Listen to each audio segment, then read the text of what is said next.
Voilà, c'est reparti. Geoffrey, 22 ans, il habite à Carpentras, il est pompier et Geoffrey, tu voulais nous parler toi évidemment autour du sujet de ce soir qui est les petites, vous savez, ces fameuses piqûres dont on entend parler depuis quelques semaines en boîte de nuit. On ne sait pas exactement ce qu'il y a derrière.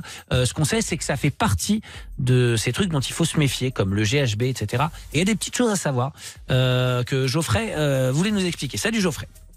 Salut. Comment tu vas ? Super, et vous ? Ça va très bien, t'as 22 ans, t'es déjà pompier. Alors 22 ans, putain, c'est jeune hein, déjà pour être pompier. T'es pompier professionnel ou t'es Je suis pompier volontaire, oui. Pompier volontaire, c'est ça. Donc toi, c'est quoi tes missions en fait quand t'es en mission avec ta brigade ? C'est exactement les mêmes missions qu'un pompier professionnel. C'est tout simplement qu'à côté, on a un travail. C'est ça. Mais tu fais exactement les mêmes choses.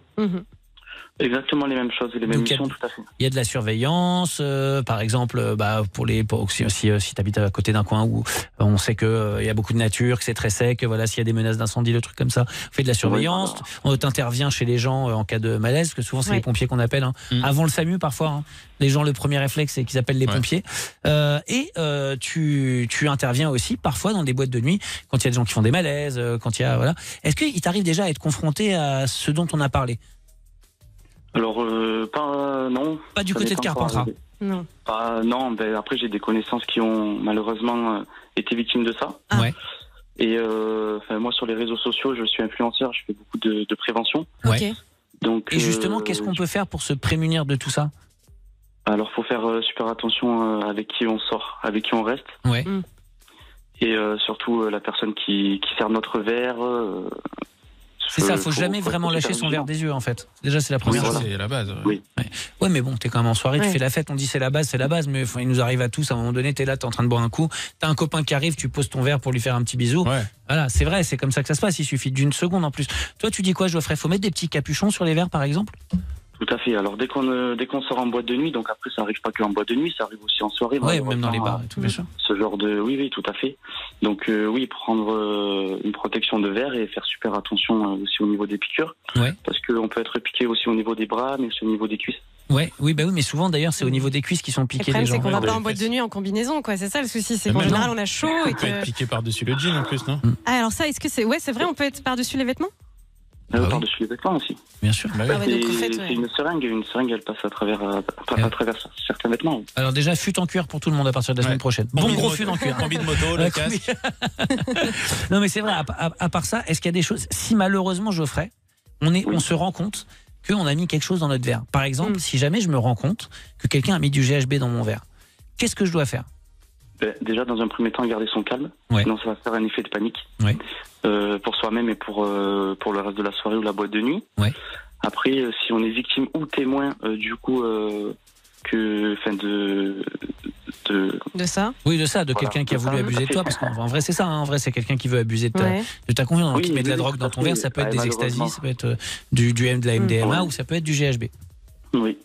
Donc dans un premier temps, garder son calme, aller voir soit un proche ou une personne de confiance. Si on est seul, malheureusement, après il y a des videurs en boîte de nuit ou des agents de sécurité ou un patron. Enfin, il y aura toujours une personne pour vous aider. Bien sûr. Donc et après, dans un troisième temps, contacter soit le 17, soit le 112. C'est ça. Alors le 17, c'est un numéro en fait où en gros c'est un numéro d'urgence. Donc le 17, on va être rebasculé automatiquement vers des gens qui peuvent nous aider. On est d'accord ? Oui, le 17 c'est police, gendarmerie. Le 112 c'est au niveau de l'Union européenne, mais vous pouvez aussi très bien contacter le 112 en France. Après, nous avons le 15, c'est le SAMU, le 18, c'est sapeurs-pompiers. Et si vous voulez, le 118, 218, si vous avez un autre numéro à chercher, par exemple, si vous avez envie de rentrer en contact avec un vieux copain de lycée, c'est le numéro qu'il faut faire. Et Geoffrey, juste toi qui es pompier, est-ce qu'entre vous en discutez ? Vous avez une théorie sur cette affaire de piqûre, ce que ça peut être ? Est-ce que c'est un vaste prank ? Est-ce que les gens ont une attention derrière ? Est-ce que vous savez un peu, vous ? Alors après, oui, on en discute entre nous, mais bon... Il y a toujours une intention derrière. Quand une personne fait un geste comme ça... oui, mais pourquoi il n'y a pas d'agression derrière ? Du coup, c'est ça que j'ai du mal à comprendre. Entre guillemets, c'est piquer pour piquer, quoi. Oui, après, alors c'est vrai qu'on ne comprend pas aussi forcément ce genre de situation, mais il y en a qui aiment bien piquer pour piquer aussi. Ah bon ? Après, les substances qu'il y a à l'intérieur, il peut avoir du GHB, mais aussi, il peut aussi avoir d'autres substances. On ne sait pas réellement ce que la personne a mis dedans. Le GHB, ça disparaît très vite en plus, je crois, pendant les analyses sanguines, c'est ça ? Et oui, c'est pour ça qu'il faut faire les tests de sang assez rapidement. Ouais, c'est ça. Oui. Donc peut-être qu'aussi il y a des gens, on ne sait pas exactement ce qu'il peut y avoir, mais en tout cas, ce qu'on sait, c'est qu'il y a peut-être des gens qui sont victimes sans le savoir aussi. Oui, c'est vrai. Oui, tout à fait. Ils se réveillent avec une gueule de bois, ils savent pas exactement, ils disent j'ai trop bu, alors qu'en fait ils ont été aussi victimes de drogue ou de la fameuse drogue du violeur qui est le GHB. Pour le savoir, ça, Geoffrey, est-ce qu'on a forcément une trace, un petit bleu de piqûre, ou est-ce que ça peut être complètement invisible quand on se fait piquer? Alors, ça peut être invisible, mais bon, après, dans 98% des cas, ça sera comme si vous avez fait le vaccin, hein, donc un petit point de douleur, c'est ça. Voilà. Et un petit hématome, même parfois quand c'est fait. Et écoute, en tout cas, déjà, on a tous compris un truc, c'est que la première chose, c'est de éviter de sortir seul, d'être avec des gens en qui vous avez confiance. Ensuite, surveillez votre verre au maximum. Et quand je dis au maximum, c'est tout le temps, en vrai. Vous pouvez le garder à la main tout le temps, mettre un capuchon dessus, donc un petit couvercle de protection sur le verre. Il y a plein de boîtes de nuit et de bars maintenant qui le proposent. Et puis, si malgré tout ça, à un moment donné, vous perdez le groupe avec lequel vous êtes et qu'il vous arrive quoi que ce soit, ou vous pensez qu'il vous arrive quelque chose, la première chose, c'est d'aller voir le patron de la boîte, les barman, la sécurité, leur expliquer votre cas. Et si vous voyez qu'ils réagissent pas, ou alors au contraire, si vous avez besoin en plus et que vous sentez que vous avez besoin de prévenir les secours, vous prévenez le 17. Et puis voilà, 112, comme ça, vous le il faut le faire, qui que ce soit, il faut le faire, contacter le 112 et surtout n'hésitez pas à déposer plainte. Bien sûr. Même si vous hésitez, ça peut aider dans une autre enquête. Bien sûr. C'est que même si c'est pas pour vous, plus il va y avoir de plaintes, plus à un moment donné, on va peut-être pouvoir recouper aussi certaines boîtes de nuit où ça arrive fréquemment. Et puis après, il y a les caméras de surveillance, il y a plein de choses qu'on va pouvoir exploiter. Merci de nous avoir appelé, Geoffrey, en tout cas.